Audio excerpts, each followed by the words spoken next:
বর্ষা বাদলের দিনে তোমার হাতে তেলের পিঠা খাই না অনেক দিন হলো। তাহলে চলো মা, আজ আমরা বানিয়ে ফেলি। আসসালামু আলাইকুম।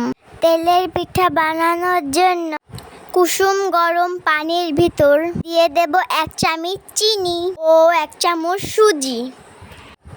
এর মধ্যে আবার দিয়ে দেব 1 চামচ চালের গুঁড়া। তারপর ভালো করে মিশিয়ে নেব। রেস্টে রেখে দেব 20 মিনিট। 20 মিনিট পর একটা কড়াইতে তেল গরম করে নেব। গরম তেলের মধ্যে গুলিয়ে রাখা মিশ্রণটি অল্প অল্প করে দিয়ে ভেজে নেব। এরকম লাল লাল হয়ে গেলে উঠিয়ে নেব। ব্যাস, হয়ে গেল আমাদের পিঠা। আমার মায়ের হাতে আছে এক অন্যরকম জাদু।